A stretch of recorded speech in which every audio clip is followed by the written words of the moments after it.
Hey, how's it going? And welcome to another video. So, Persona 5 is coming out in April, supposedly, and so I figured now is the time to finally pop my Persona 1 cherry. I can't exactly go around saying how much I enjoy Persona as a series when I've only really played 3, 4, and some of the spin-offs. I don't want people going around thinking I'm some kind of a normie for not finishing these games. 'Cause I'm not. So anyways, today's review is for Persona 1. Specifically the PSP version, since the PS1 version is pretty, Okay, let's talk about it. About 40 years ago, there existed a mythical time people refer to as the 90s. It was a wild decade where the internet became widely available. We cloned a sheep. Bill Clinton fucked a lot. Everybody dressed up like this. Dragon Ball Z was on Toonami. And Pokemon cards were more valuable than real human organs. And don't even get me started on the fucking video games. Like, go ahead and Google 90s video games. Like, look at all this shit. Like, look at all this! Somewhere in the middle of all that was a little game released for the PS1 in Japan called Megami Ibunroku Persona, a spin-off of the Megami Tensei series. This was all fine and dandy in Japan, but for some bizarre reason, when it came to the United States, it was just cut into pieces.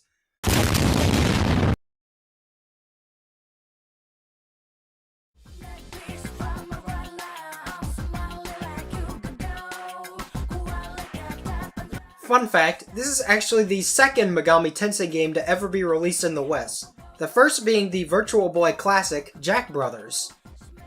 Despite the 90s being such a hip and happening time, many companies had this weird fascination with making sure American children didn't know that Japan existed. Many different anime series and games of this era were butchered, some might say, and creatively altered, others might say. Some of this include Pokemon, like the infamous "These donuts are great! Jelly-filled are my favorite! Nothing beats a jelly-filled donut!" Or generally removing any depictions of major violence, religion, or generally mature themes. Video games also unfortunately shared this fate to an extent. So in order to keep the little children stupid, I guess, the newly formed Atlas of USA decided to just fuck Persona 1 shit up, fam. So let's look at the damage. First of all, they made the characters white. Or in Mark's case, they made him black. Many of the names were also changed. Nanjo became Nate and got turned white. Maki became Mary. Eriko became Ellen. Brown is now Brad, and Mark. Oh god. Most references to Japanese culture were also cut and told to fuck off. The town's name was changed to Lunarvale. Yen was now dollars. And what's probably the most fucked up part, an entire huge side quest was just taken out. Why? I don't know, fuck you, that's why. Eat your hamburgers, you fat, stupid American. This localization has become the stuff of legends when it comes to horribly misguided attempts at westernizing games. It took 13 years before Atlus re-released the game on the PSP as Shin Megami Tensei Persona, and that's finally when we were able to play the game in its unfucked glory. And by glory, I mean total mediocrity. So let's finally get into the game itself. Haha, just kidding, I tricked you. Let me mention one more thing real quick. Look at the fucking opening for the original PS1 game. Is this not some of the creepiest shit you've ever seen? It feels like I'm supposed to be watching the opening to some survival horror type game. It really sets up a wonderful sort of tone for the game, which sadly I don't think it ever quite lives up to. When you compare it to something like, say, Persona 4 Golden's opening, it's like, okay, wait, stop. How is this the same series? I'm not really trying to pick a fight or say like, well, look at this shit. Look how happy Persona 4 is. I want to be fucking depressed. But it really is quite an interesting distinction to see how the first opening compares to the more recent ones. The opening for the PS1 version is also quite nice. It's got cool visuals and a song which I really enjoy. It's more in line with the more recent Persona openings. Okay, now for true, let's get into it. The game begins with a group of students who are all playing a game called Persona. Think like that Bloody Mary shit, you know, where you say Bloody Mary into a mirror, and then you get killed? Except not really. So they do their little fucking dance and they walk around and nothing happens. Mildly disappointed, they resume their school life. And then the game ends. So overall, Persona 1 was an okay game. I think oh, never mind. So everything goes wrong.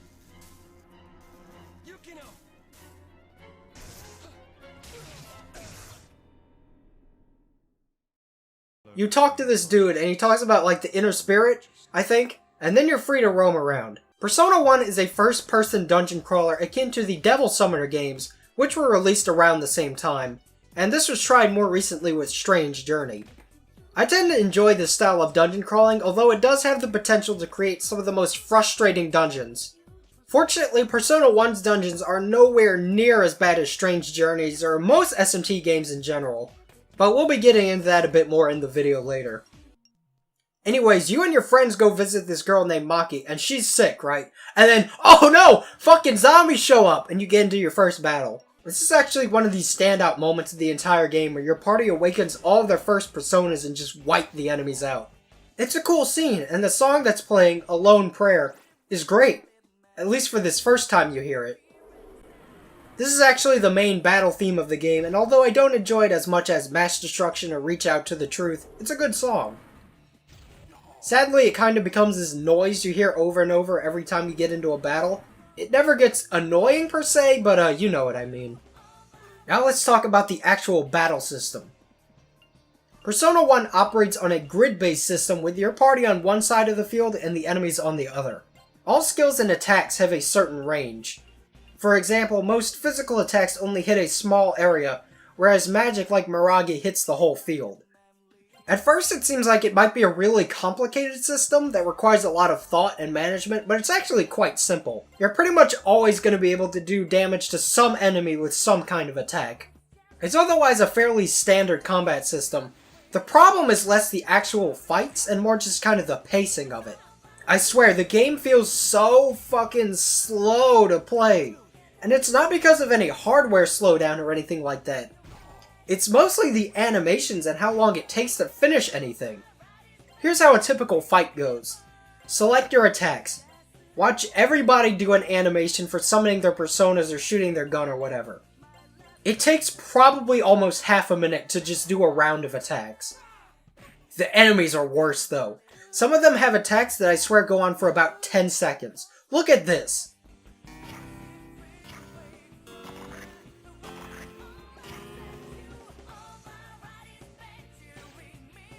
Is this necessary? After a while, the combat just becomes a chore. It becomes one of those mute the game and watch or listen to something else kind of experiences. Yeah, you know exactly what I mean. This is only made worse by the encounter rate. While not absurdly horrible, it is very high. I'm talking like take a couple of steps and it's another battle. I've let out audible oh gods many times while playing this when I got an encounter because it's just such a grind. Speaking of grind, this is very annoying. The enemies barely give any experience. It takes a substantial amount of time to level up. I once did a stream where I just grinded for 2 hours straight, and everybody gained probably 3 or 4 levels. So yeah, it's lame. Back to the story for a second. The town is now totally messed up due to an abundance of motherfucking demons! And there's a barrier surrounding the whole town, so you can't just leave. Eventually you find out that the Sebek Corporation is like evil, and they were developing a system that creates reality. It's pretty anime. So you try to go out this big hole in the wall, but then Maki shows up looking a lot more alive than she was before. Then Nanjo appears and he's like, hey dude, here's some guns! Like real ass assault rifles and shit. One of my favorite little things about Megami Tensei as a whole is how the characters just use guns. Like, it makes perfect sense. Of course they would. Magic can only get you so far, but these school kids using them just kind of makes it funnier. So they go rescue Mark, who got locked up in jail, and Brown is there too. Here the game kind of splits off and lets you decide which party members you want. Not knowing any better, I just kind of took Brown with me. People keep giving me shit for taking Brown as a party member. They keep saying like, Fither! You should have taken Eriko! Look how hot she is! Why'd you take Brown? Could have taken Yuka! She's at least a girl. Why'd you take Brown? He's dumb! And you're probably gay! Oh jeez, I don't know about this, Rick. Well, I'm not gay, gosh darn it! No girls allowed in Team Fither! Except for Maki, she's mandatory. Demon negotiation and recruitment is one of the most well-known aspects of the Megami Tensei series. It's how you obtain new allies and fusion fodder.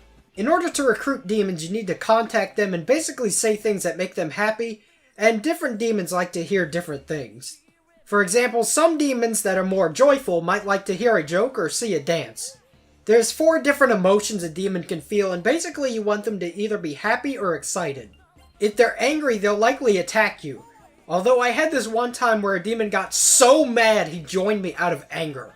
And if you make them afraid, they'll usually cower in fear or run. If you manage to sweet talk the demon, it will give you a spell card, which is like a weird metaphysical imprint of their existence. Imagine if the demon gave you a jump drive with a copy of its soul on it. You can take these to Igor and he can combine 2 of them to form a new persona. Speaking of personas, most of the personas in this game look fucking awesome. Like, look at this guy. Look at this guy. Look at this thing. This game actually has some of the sickest looking designs for the Megami Tensei demons. And it's a real tragedy there's not a lot of artwork for them. For the majority, there only exists the sprites, so it makes showing them off kinda hard. A handful of them got proper artwork done, such as Vishnu, who is actually on the cover of Revelation's persona. Satan has proper artwork, which looks awesome. Lucifer has artwork, and some others do as well. So after busting out Mark and taking Brown, or just leaving him to rot, you mobilize to begin your assault on Sebek. This is when you run into Yuka, and if you don't recruit her, I believe this is the last time you ever see her. Persona 1 is kind of bizarre in the way it treats its characters. Basically, if you don't recruit them into your party, they just stop existing. They're fucking out of here.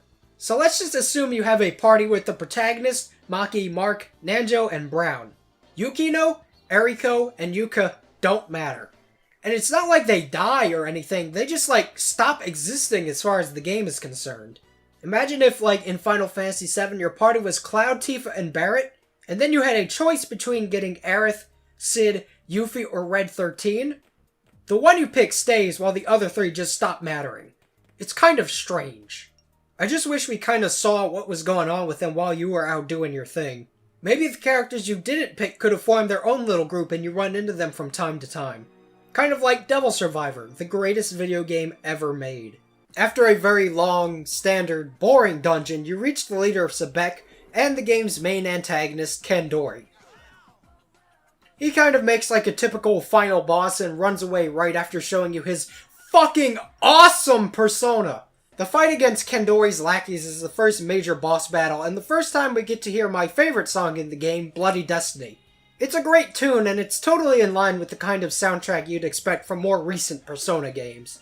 The original PS1 version also has a pretty good soundtrack, including the random encounter theme, which is rock and roll as fuck, and the boss battle theme is also really good. After that, you enter the Deva system chamber, and so shit goes down and you end up back at school, but things aren't quite the same. At first, the signs seemed to point the idea that you actually went back in time, and I swear to you, I almost got erect over the idea. Time travel, especially going back in time, is one of my favorite story elements. I love all the possibilities that are involved with going back and trying to fix things and then seeing how those changes affect the future or the present. Or just being stuck in a shitty situation that requires you to keep trying different methods, such as Majora's Mask, or if you're a weeb like me, Madoka Magica. However, my hopes were swiftly crushed as it was revealed you're not back in time, you're actually in an alternate reality. But that can be cool too. So this little girl in black named Aki is going around causing a ruckus, and she summons this fucking Chuck E. Cheese artillery looking thing. One thing I don't think I've mentioned yet is the overall difficulty of the game. And that's because it's really one of the easier games in the whole Megami Tensei series. To give you an idea of how easy it is, throughout my entire playthrough I only needed one healing spell, and it was Dia. I never had any need for anything stronger. Healing items and that spell got me through just fine. The Snow Queen quest is supposedly a lot more difficult, but baby steps here. The difficulty probably makes encounters somewhat worse, since that feeling of tension is rarely there, and most fights just turn into an annoying, easy slog, including many of the bosses. People often seem to bring up how the game hasn't aged well, but I don't know if I necessarily agree with that.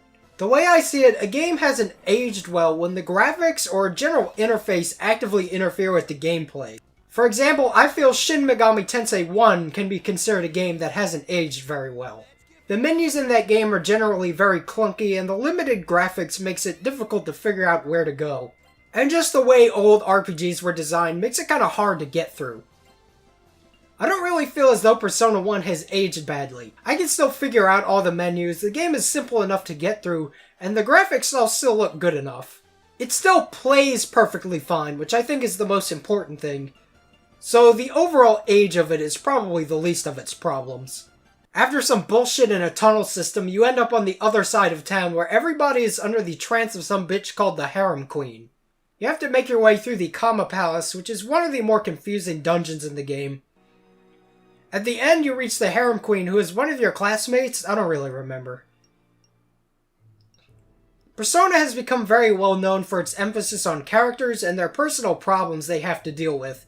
And Persona 1 has a little bit of this that pops up from time to time. It's kind of sporadic. You don't really quite end up with a good image of what these characters are all about, including their family, their interests, their fears. You understand their personalities, sure, but other than that, not much.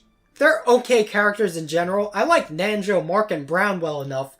Maki is fine-ish. In retrospect, I kinda wish I had maybe taken Erika with me, since she seems pretty cool. Oh well. So listen to this evil shit, right? Once you reach the end of the dungeon, the fucking game sends you back to the entrance. And you have to go through the whole thing again. How malicious. What an evil thing to do. Now I'm really gonna kick your fucking ass. So you make the trek down again, and Yosuke, not that Yosuke, a different one.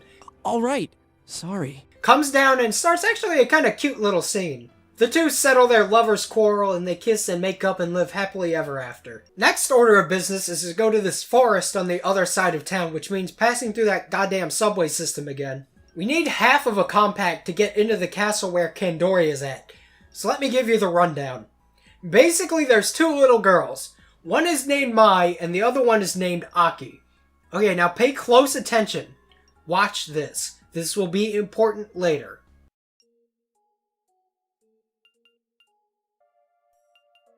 Keep that in the back of your head.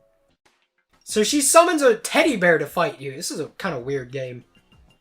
One thing I kind of like are the psychedelic backgrounds in some of these fights. Those bears are more intellectually stimulating than the actual fight that's happening. Afterward, she disappears to who knows who cares. And drops the compact because of course she does. This is a video game. Then you get to the castle where absolutely nothing of note happens until you reach Kandori, who once again just fucks off and leaves a boss for you to fight. And then you go to this haunted mansion and Magi's mom has been turned into a demon, and you're left with the choice to either fight or to not fight.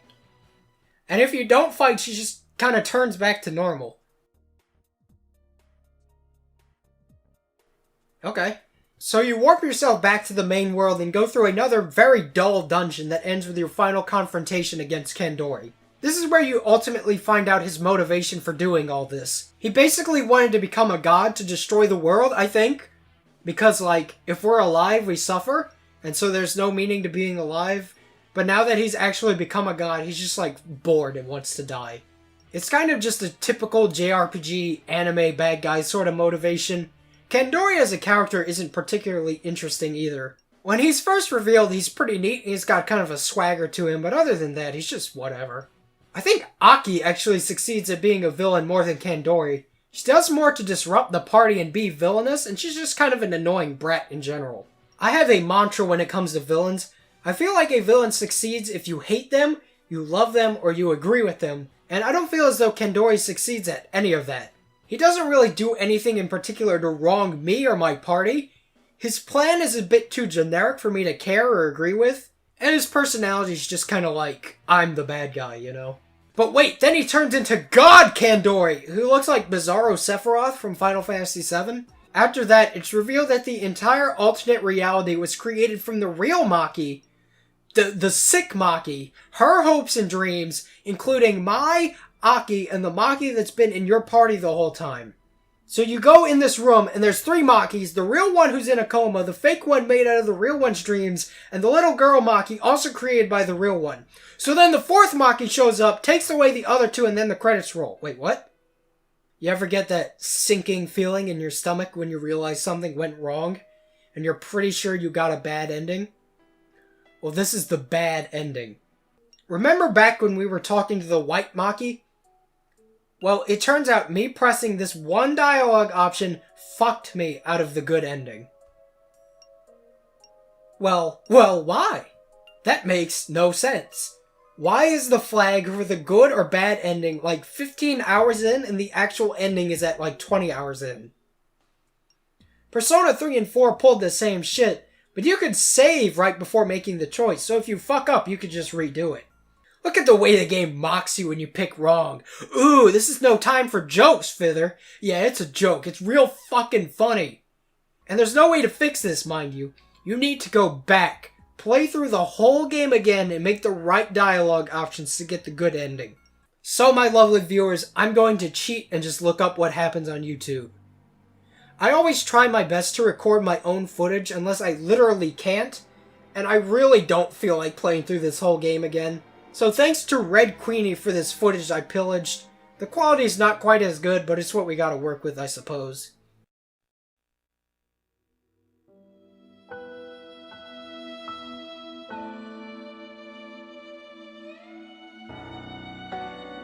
No one cared who I was till I put on the mask. Okay, so in an alternate reality where I made the right dialogue choices, you go on a rescue mission to save the real fake Maki in the forest. And everybody's like, oh, you're real. We love you. Who cares? Then you and real fake Maki go into a cave that leads to the afterlife where all the souls in the universe go, including the real Maki, the sick one, because she's about to die and that's no good. Finally, you encounter the real Maki. It's actually pretty sad to think about. This whole plot happened because of this sick girl just kind of living out her fantasy. Later, you fight the manifestation of her conscience and... oh, fuck! Kaneko!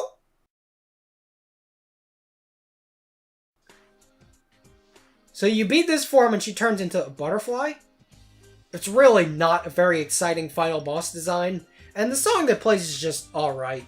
Then Philemon tells you about the inner self and takes off his mask. He's a lot uglier than I was expecting. Then he explodes into butterflies. Then back at school in the real world, everybody basically lives happily ever after. Maki is totally cured and happy and things are great and everything is wonderful. I've always enjoyed these sorts of epilogues that show what the characters ended up doing. Mark became an artist, Nanjo ended up working for his father's company, and started to mellow out a bit. I have no idea what happened to anybody else, you'd have to look those up. I like this last line about the protagonist. As for his fate, that's for you to decide. So that's basically Persona 1. I gotta say, it's probably one of my least favorite Megami Tensei games. And I really went into this one with an open mind. When people tell me something sucks, my first reaction is usually to be a contrarian and think, well, I bet it'll be great. That's not to say it's horrible, but it's just so okay at everything it does. The gameplay is fine, albeit very slow. The characters are fine. The villain is kind of lackluster. The dungeons are generally just kind of boring. The standouts for me were definitely the soundtrack and some of the demon designs, but other than that, I honestly can't say I enjoyed it very much. It touches a bit on the existential sort of stuff, but rarely goes all that far with it, which is a bit of a letdown. Ironically, I think the most interesting thing about this whole game is the very existence of Revelations Persona. It exists as a perfect time capsule of how the West treated some Japanese media back in the day. It's an interesting thing to dissect and think, man, what the fuck were they thinking? Other than that though, the whole thing really is just alright. I wouldn't really recommend it other than seeing how the Persona series got its start. I really feel as though it's one of those street cred kinds of games, you know? One of those games that you finish and think, wow, I didn't enjoy that, but at least now I can say I finished it. Anyways, that's been this review. In the comments, please let me know if you're interested in seeing a review of the Snow Queen quest, or if you'd prefer if I just move my ass over to Persona 2. Personally, I would rather go to Persona 2. Please don't make me play this game anymore. So, thank you all so much for watching, and I'll see you next time. Peace.